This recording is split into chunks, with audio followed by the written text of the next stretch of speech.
Hello everyone. Today we are going to look at the wonderful world of variables, and we're going to try to use an example to kind of demonstrate this. So let's go ahead and bring up a C# project. And let's go ahead and start from scratch. So I'm going to just do new project.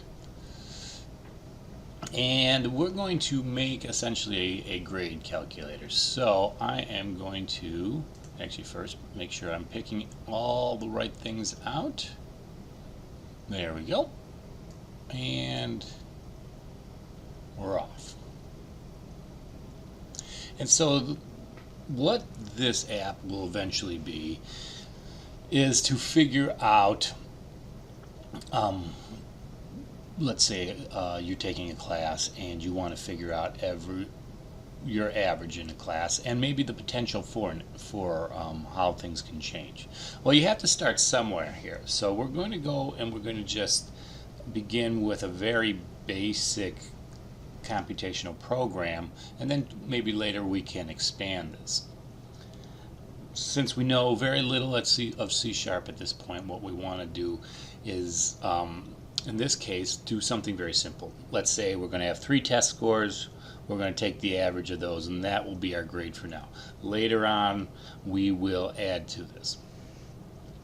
So, in the world of object-oriented programming, we're not going to just go in somewhere in the program and put that piece in. What we want to do is associate it with one of the objects on our GUI. And in this case, we can start off with this form, this size, because remember later on we can always expand it.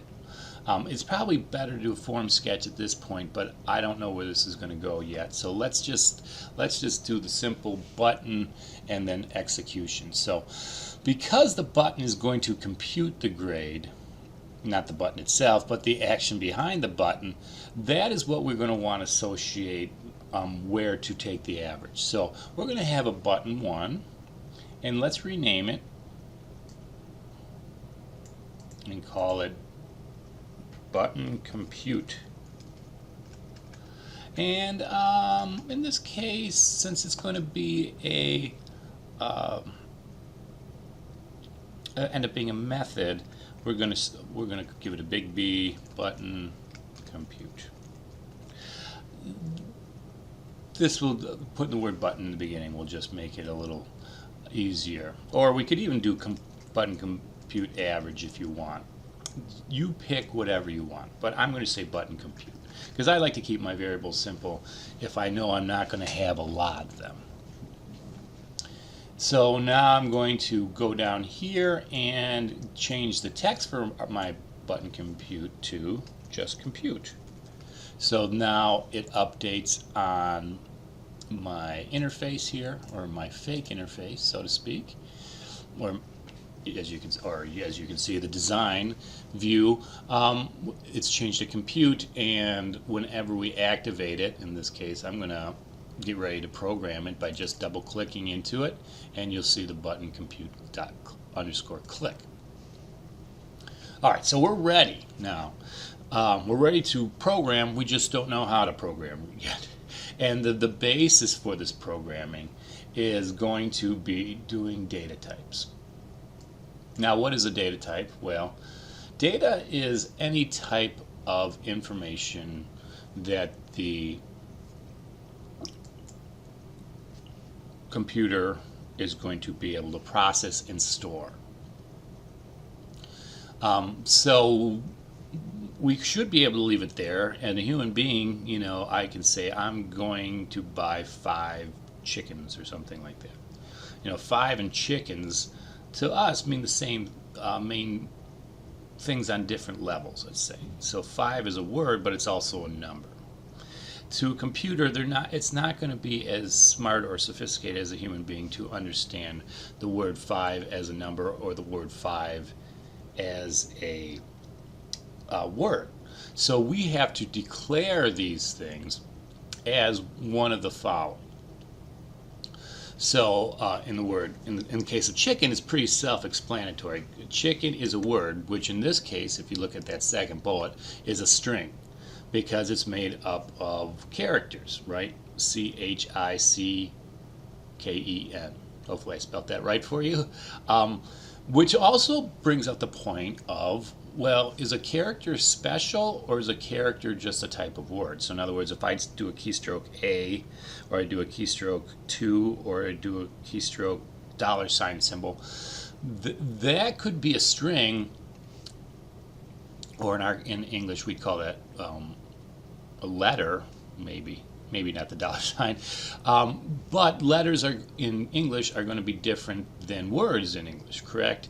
So just like that in C#, we're going to have that problem where we need to define these keystrokes that we are bringing in, and most of them have to be viewable, meaning that the shift button really doesn't. You could consider it a character because the computer can read it, but you can't store it in a program. So what does shift mean to my C# program? Not a whole lot at this point. Later on we'll show you how you can take keyboard input and change it into usable information. Right now though, let's just focus on those individual pieces. So characters are going to only be just one stroke. So if I have a T, that is a character. If I have a T, A, C, K, 4 characters, I have to put those into a string or use that type of data type in order to evaluate that by the computer. Hopefully that makes sense. So we can also have, like I was saying before, a one-letter string, because just like in English, I can say the letter I is a letter, but it is also a word, right? I am going to the store, something like that. So that is possible. Now those, in terms of words, that's pretty much it in C#.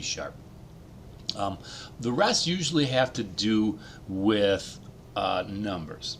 And as you will see, numbers are not as easy as they are in English. Now in English, when you think of number 1, 2, 3, 4, 5, 6, 7, just a quantity. So in other words, I have 5 pencils. You don't necessarily think of them as 5 full pencils, right? It's just a pencil, whether it's sharpened or whether it's brand new.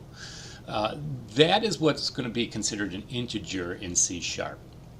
So it's got to be a whole number. It can't be 3.2 or 7.6 or whatever. Those are merely just a number without any decimal place. Now, if you want to use a decimal place, you have to go out and I would suggest using the double and the decimal. Now, first of all, why do we do this? Well, there's multiple reasons we can do this. Most of it comes down to storage. So just think about this. Every time you type a number into, let's say, a file, and it saves that, it's got to go somewhere on the computer. It's got to go onto the hard disk. It can maintain a spot in the memory. In fact, you can write it to the hard disk and then later on bring it up into the memory and store it there temporarily. Now to us, when we start doing math, 5 plus 5 pencils, 5 pencils, 5 pencils equals 10 pencils, right? We can do that addition and it doesn't seem to bother us. But for a computer, this is doing a decimal versus an integer is going to be problematic, because what is a decimal?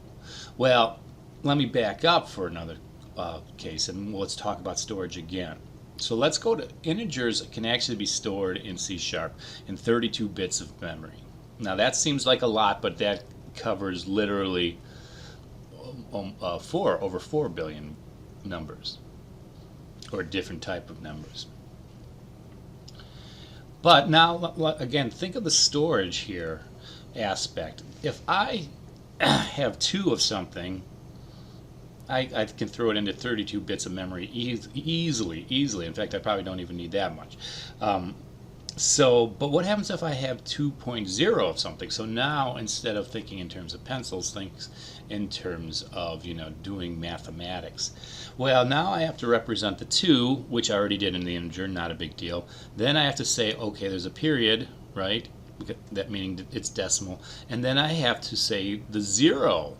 So 0 takes up space. So in the case of the double in C#, that will take up 64 bits of memory, because I need all that extra memory in order to store what's beyond the period. So 4.00000 is not, or needs more space than just a 4.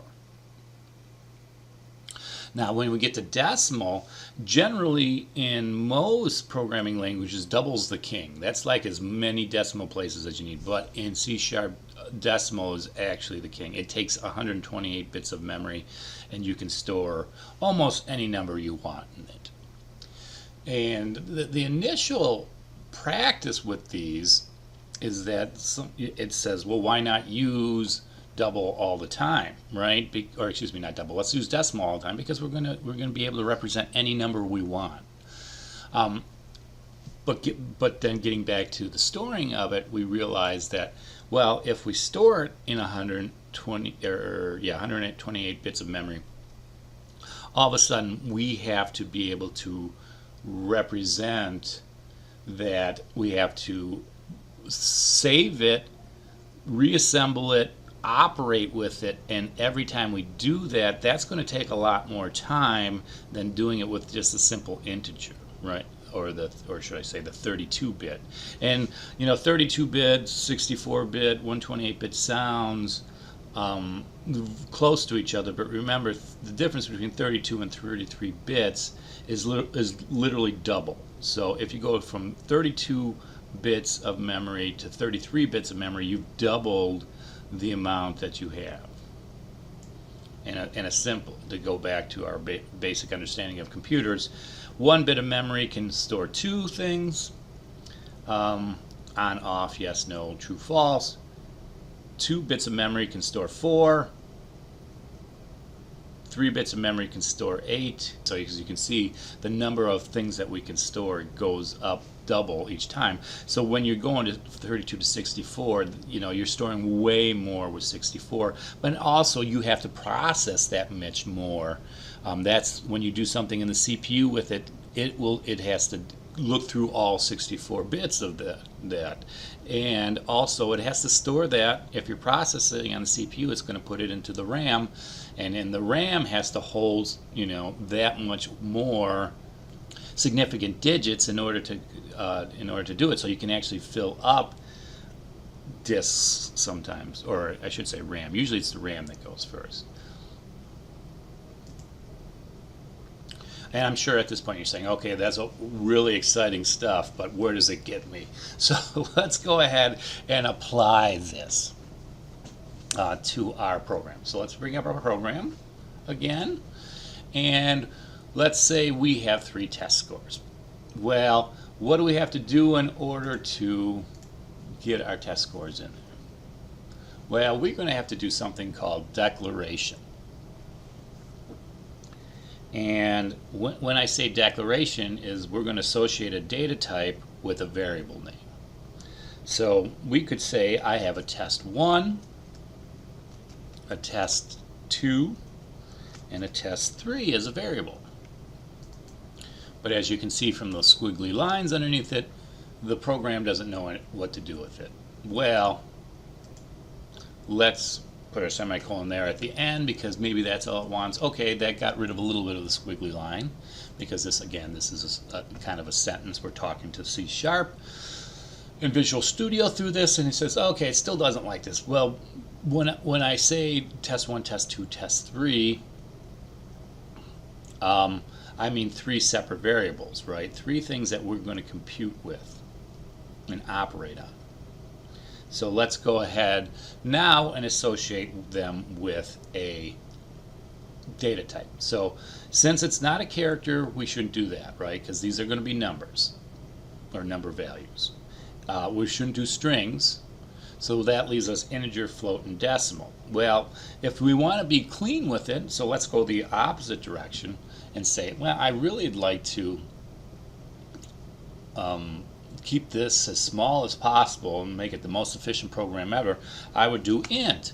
And int would work well. Int is short for integer.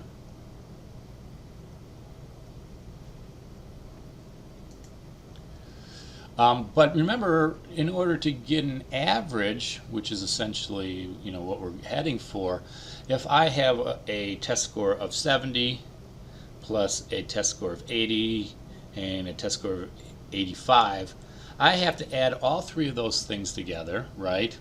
And then divide by 3. Does that make sense? So when I divide by 3, what happens if it's a whole number, right? So in other words, and let me simplify this a little bit.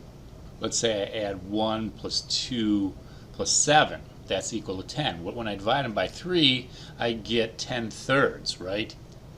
What happens to that third? Well, an integer will just chop off whatever after the decimals. So it would 10/3 is essentially 3 1/3. It would just leave behind the 3. So we can't actually do an integer unless we want less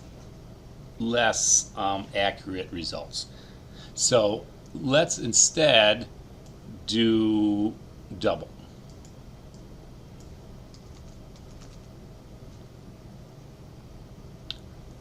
And you can use decimal as well. And I'm going to put the word declare here. So we're declaring variables. Now you'll say, well, look, we still have a squiggly line here. So let's go ahead and check out what the squiggly line wants. And it says it's declared but never used. So hey, that's good. We declared it. So all we're saying here is that test 1 is going to be a number and it's going to be of double precision. But since we never use it, C# says, why are you even putting it in here? Because I have to store space on the memory card to hold this, and if it's never going to hold anything, you're just wasting memory. So let's go ahead and do that. Change it. So now we can set test 1 equal. And notice what I'm doing here. It's fine to put 3 of these guys in a row. You can actually do it one of 2 ways. So like, let's say I have a test 4. I could actually just do test 4 here and put the semicolon after it, and that works. All 4 of these guys are still declared. So you can declare them line by line or just stack them up in one line. That's either way is fine. Usually it comes down to organization, which way you want to go. And we'll talk a little bit more about that in future videos. But so now I type in test 1, and notice, look what happens right away. It loses the squiggly line, and I'm going to set it equal to, let's say we did well in that test. We got a 95. This is what's called an initialization.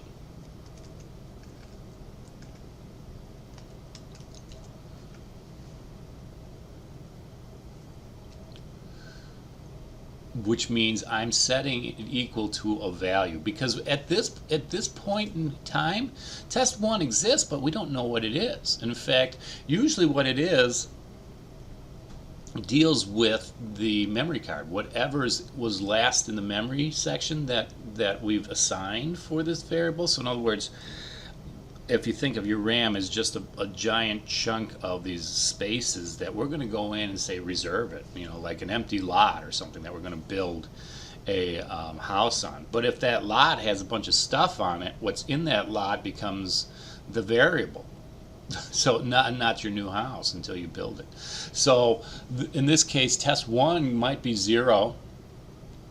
Because there might be nothing in that memory space that we've assigned. But if you've had another program running that used that memory space before, it might have left some junk number in there, and test 1 could easily become 552 or something like that. We don't know. So it's always good to initialize these guys. And now that it's initialized, we should start making this process better. You can initialize at the declaration line, but for this I'm not going to do it. So like, let's say I say test2 is equal to 30, or actually let's say we did a little worse on the second test and it's 75. You can do that. That's fine. As you can see, the squiggly line doesn't exist, but we're not going to do that in this case. We'll probably do it in the future. Let's go ahead and just say test2 here is equal to 75.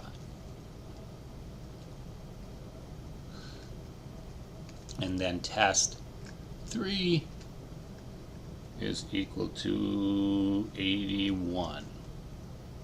Don't forget our semicolons. As you can see, it's going to auto format it as we go. Now it's still giving us squiggly lines because we're not using it yet, but let's not worry about that. In fact, let's go ahead and do another